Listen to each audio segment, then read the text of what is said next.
Meus irmãos queridos, muito boa noite com a graça do nosso Senhor Jesus.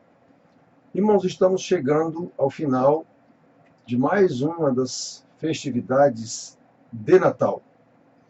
Então, nós vamos falar hoje sobre Jesus, a imagem de Deus em nós, com base em Colossenses 1, versículos 15 e 16, que vamos ler.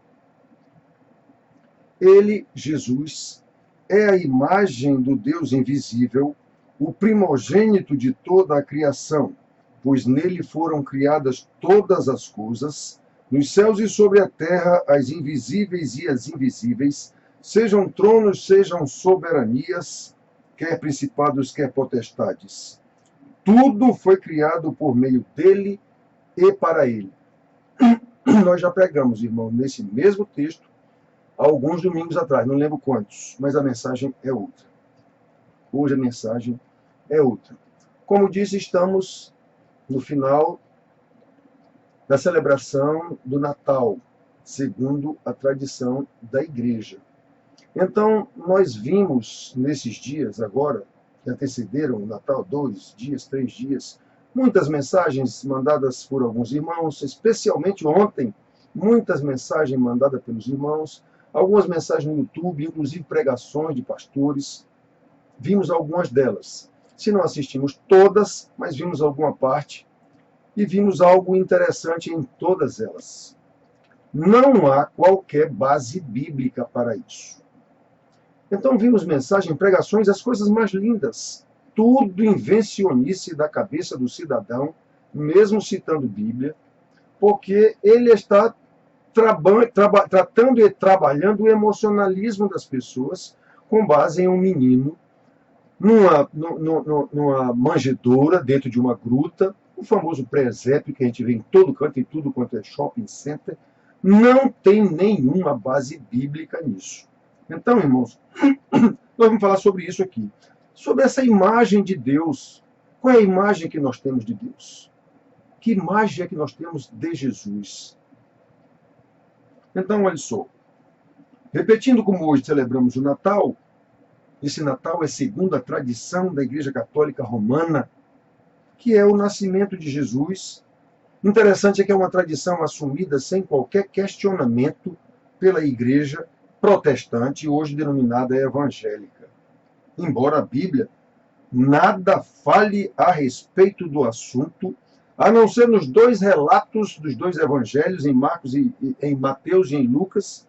Mateus 1, do versículo 18 até o versículo 2, 12, e Lucas 2, de 1 a 24, que tem um relato detalhado do nascimento do Senhor Jesus. Então, como se vê nesses dois textos, ali não há nenhuma norma para a igreja de celebração de aniversário de Jesus.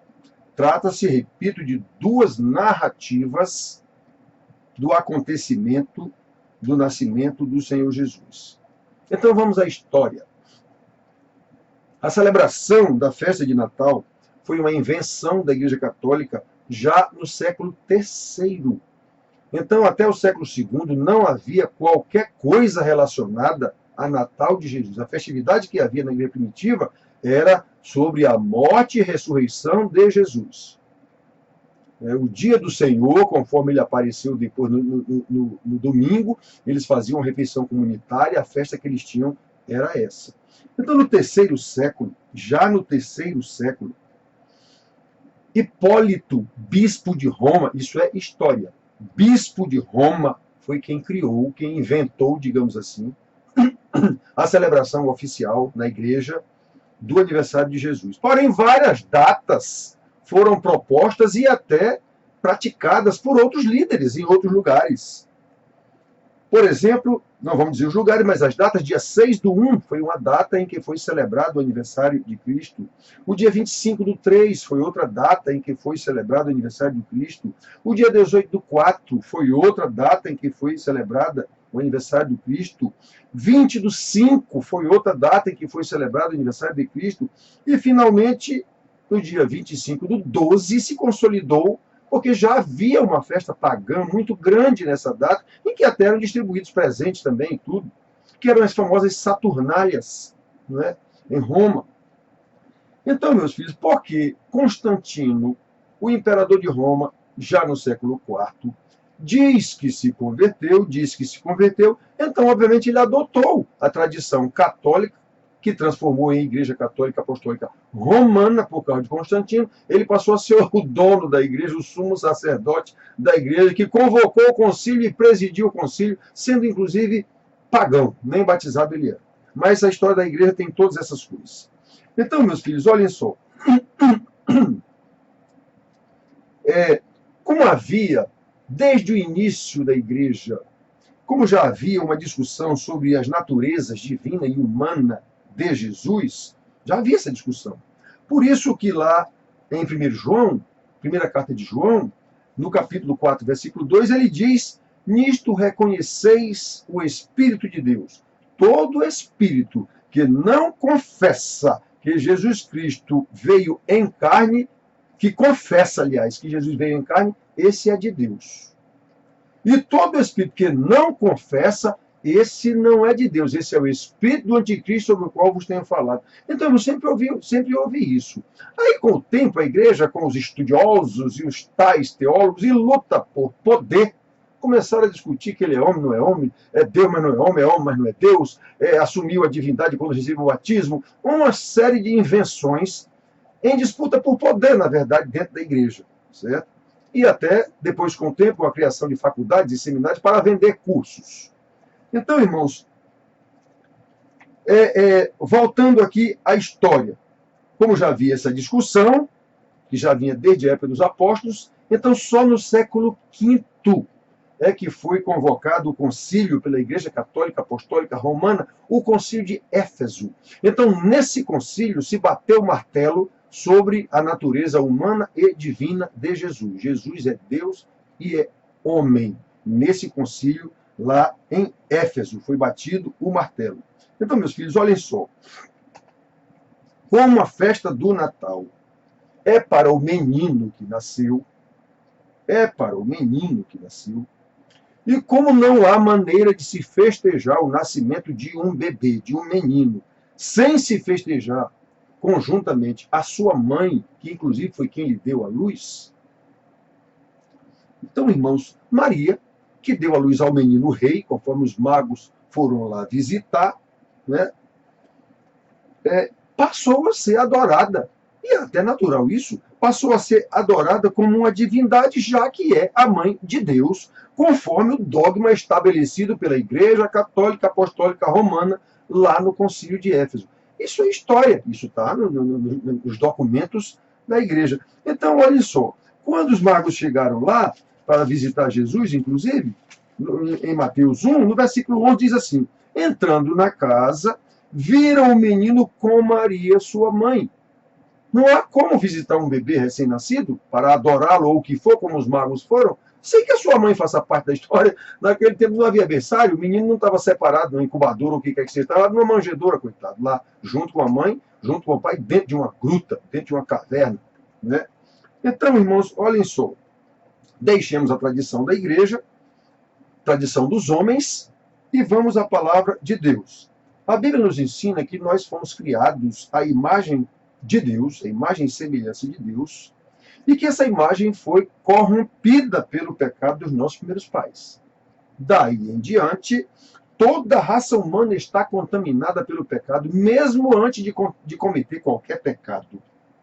Por isso, enquanto estivermos nesta condição, não podemos refletir a imagem perfeita de Deus em nós, uma vez que o homem corrompido pela busca, corrompido pelo pecado, busca constantemente apenas os seus interesses individuais, inclusive, seculares, e não mais os interesses coletivos, o interesse eterno de Deus para o seu povo, para os seus eleitos, e até para a sua criação, que ele vai fazer novas todas as coisas. Mas, irmãos, sabemos que Deus não foi apanhado de surpresa com o pecado de Adão. O plano eterno de Deus, na sua soberania, já temos falado muito sobre isso aqui, reflete a sua onisciência, reflete o seu amor, reflete a sua graça e misericórdia, reflete o seu juízo. o seu juízo para o homem caído em pecado. A alma que pecar, essa morrerá. Adão, no dia que pecares, certamente morrerás. Conhecemos a palavra de Deus. O apóstolo Paulo, em Romanos capítulo 5 e em 1 Coríntios capítulo 15, nos fala do primeiro Adão, do primeiro homem Adão, por meio de quem entrou o pecado e a morte a todos os homens, juízo de Deus. E também nos fala do segundo Adão, Jesus, por meio de quem a vida é restituída a todos os que nele creem, graça de Deus. Pois bem, essa nova qualidade de vida traz na sua parte mais íntima a restauração da imagem de Deus em nós. A imagem de Deus corrompida em Adão é restaurada em Cristo. Foi para isso que ele nasceu. Como lemos no primeiro versículo de Colossenses, que lemos aqui, ele, Jesus, é a imagem do Deus invisível. Portanto, se queremos seguir a ordem de Deus, conforme o Senhor Jesus mesmo disse, para amá-lo sobre todas as coisas e ao próximo como a nós mesmos, precisamos ser transformados à imagem de Jesus, porque ele é a imagem do Deus invisível. É isso que Paulo ensina em todas as suas cartas e está ensinando aqui à igreja de Colossos. Se o Velho Testamento nos apresenta um Deus invisível, o Novo Testamento nos mostra que pela sua graça, em Cristo Jesus, Deus se tornou visível a nós, para nós, a fim de que o imitemos. Foi para isso que ele nasceu. Segundo o Evangelho de João, o próprio Senhor Jesus nos dá esse testemunho. Filipe, certa vez, pediu-lhe que ele mostrasse o Pai, ao que Jesus lhe respondeu: Filipe, há tanto tempo estou convosco e não me tens conhecido? Quem me vê a mim, vê ao Pai. Como dizes tu, mostra-nos o Pai? João 14, 8 e 9. Ainda em João 10, 30, Jesus afirma: eu e o Pai somos um.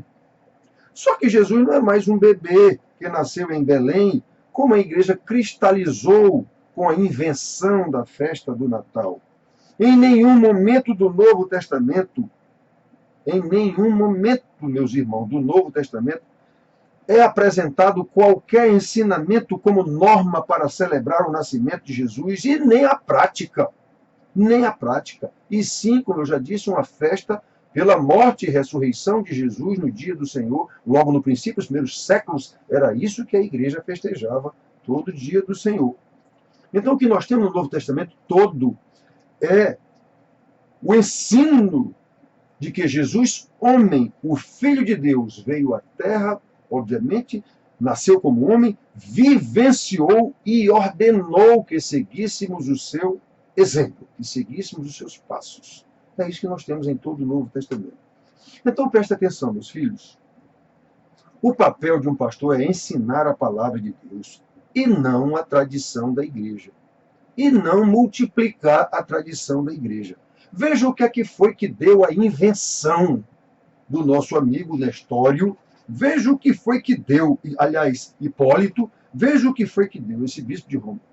No século III criou a tradição do aniversário de Jesus. No século IV, essa tradição virou uma festa mundial por causa do dono do mundo, que era o imperador Constantino.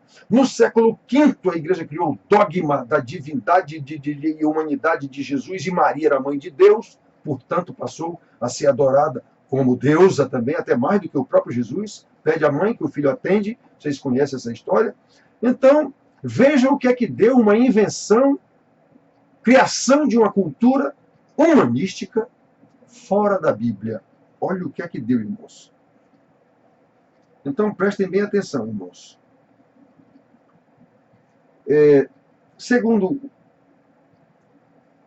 Portanto, repito, o papel de um pastor é ensinar a palavra de Deus e não a tradição da igreja. O papel de um pastor é conduzir as ovelhas de Jesus em santidade de vida, seguindo os seus ensinamentos como ele ordenou aos seus apóstolos, discípulos transformados em apóstolos, lá no finalzinho de Mateus, versículo 28, de 18 a 20. Fazei discípulos, ensinando tudo quanto vos tenho ordenado. Isso quer dizer, nem mais, nem menos. Nem criem normas e dogmas, como a igreja cria, nem diminuam o que eu mandei, nem subtraiam o que eu mandei. É isso que o pastor tem que ensinar, irmãos. Só isso. Então, olhem só. Todos os mandamentos bíblicos, desde o Velho Testamento, nos levam ou fazem por onde nos levar à santidade, a uma vida de santidade. É isso que Deus disse desde lá do início da lei. Sede santos, porque eu, o Senhor, vosso Deus, sou santo. Jesus repetiu esse ensinamento, Pedro repetiu esse ensinamento. E Paulo ensinou isso o tempo todo em suas cartas. Então, irmãos, olhem só. Andar em santidade de vida, afinal, significa ter a imagem de Deus restaurada em nós, já que todos os atributos de Deus, que é invisível, e de Jesus, que é a imagem do Deus invisível, estão cingidos, todos eles estão abarcados pela sua santidade. Todos os atributos de Deus estão envolvidos na sua santidade. Por isso, irmãos, todo ensinamento fiel, como vemos os profetas ensinando a Israel, como vemos o Senhor Jesus ensinando aos seus discípulos, como vemos os apóstolos ensinando às igrejas, todo ensinamento fiel buscará insistentemente uma vida de santidade, segundo a palavra de Deus, porque nada menos do que isso significa ter a imagem de Deus restaurada em nós, através de Jesus, que é a imagem do Deus invisível, e foi para isso que ele nasceu. Jesus é aquele que no princípio era o Verbo que se fez carne e habitou entre nós, tornando-se a imagem do Deus invisível entre nós, para nos resgatar do poder do pecado, da morte, do inferno, demonstrando e ensinando-nos pessoalmente a maravilha de ter a imagem de Deus restaurada em nós. Foi para isso que Jesus nasceu, e não para ser festejado e adorado como uma criança numa manjedoura. Paulo está ensinando isso à igreja, que somente Jesus tem esse poder, pois nele foram criadas todas as coisas no céu e sobre a terra, as visíveis e as invisíveis, sejam tronos, sejam soberanias, quer principados, quer potestades, tudo foi criado por meio dele e para ele. Meu Deus, que revelação maravilhosa. Paulo está ensinando à igreja que somente o Verbo, aquele que criou todas as coisas, inclusive as potestades, é a imagem do Deus invisível entre nós, o único que tem poder para restaurar a mesma imagem de Deus em nós, imagem corrompida pelo pecado, e foi para isso que ele nasceu. Lá no relato de Mateus, do nascimento, capítulo 1, versículo 21, está dito que a José porás nele o nome de Jesus, porque ele veio para salvar o seu povo dos pecados deles. Foi para isso que Jesus veio. Foi para isso que ele nasceu. Então, por isso, irmãos, para que não haja dúvida quanto ao que significa ser recriado à imagem de Deus, considerando que o pecado nos tirou essa compreensão, Jesus, a própria imagem do Deus invisível, veio nos resgatar e nos ensinar a ser iguais a ele que é igual ao Pai. Foi para isso que ele nasceu, e é apenas isso que deve nos interessar, e não o evento do seu nascimento em si, como a igreja direcionou o foco da cristandade. Interessante, irmãos. Desviou o foco da cruz para a manjedoura. Interessante é que Salomão, lá no seu discurso, o discurso do pregador Eclesiástico, mesmo relembrando os seus anos e anos de insensatez, mas ele diz o seguinte, em dado momento, lá no capítulo 7, versículo 1, na segunda parte, ele diz que o dia da morte é melhor do que o dia do nascimento. Até parece que o profeta de Deus, rei, sábio, já sabiam que iam trocar a glória da morte, do dia da morte de Cristo, exatamente o que ele veio fazer aqui, está consumado. pelo dia do seu nascimento, que foi exatamente para isso, para chegar no dia da consumação. Então, olha, por isso, em meio a mais uma celebração de Natal, a questão é, irmãos, nós queremos ser santos, ou em outros termos, nós queremos ter a imagem de Deus restaurada em nós? Nós sabemos as implicações de ser santos? Nós sabemos que querer ser santos é uma impossibilidade humana e que somente se torna possível por meio de Jesus e para Jesus, como lemos. Tudo foi criado por meio dele e para ele. Ele que é a imagem do Deus invisível. Nós lembramos, nós sabemos dessas coisas, irmãos. Nós lembramos os sofrimentos de Jesus, o que ele passou, a fim de que essa imagem dele, de Deus nele, seja restaurada em nós. Nós temos consciências, irmãos, de que se o Filho de Deus, que é a imagem do Deus invisível, precisou sofrer para restaurar a imagem de Deus em nós, nós temos consciência de que é indispensável que também soframos o processo de restauração, como ele disse que sofreríamos. Irmãos queridos, quantas pessoas perdem tempo e gastam dinheiro com muitas coisas desnecessárias relacionadas à festa de Natal inventada pela igreja, simplesmente porque, ao invés de olhar para Jesus, o nosso Salvador, o nosso Mestre, olham para uma criança, para um bebê numa manjedoura. Quantas pessoas, irmãos, por causa da manipulação do emocionalismo que a imagem de um bebê numa manjedoura propicia, induzidos pela igreja, quantas pessoas concentram-se em valores humanísticos, ainda com base na imagem corrompida pelo pecado. Eu quero é festa, eu quero é presente, eu quero é roupa nova, eu quero é carro novo ou o que for. Valores totalmente humanísticos, manipulados pelo capitalismo, pelo consumismo, dentro da igreja, e manipulado pela própria igreja, que pede dinheiro para ajeitar a igreja, para pintar a igreja, para tudo, nas festividades de Natal. Irmãos queridos, quantas pessoas, ao invés de procurar diligentemente solidificar um novo caráter, com base na imagem de Cristo, aquele que é a imagem do Deus invisível, está muito mais preocupado com as festividades de Natal. Tudo com base ainda no velho homem que não teve a imagem restaurada. E certamente nem está em processo de restauração, se continua agarrado a valores humanísticos e a festas e a presentes e o que for aqui na Terra.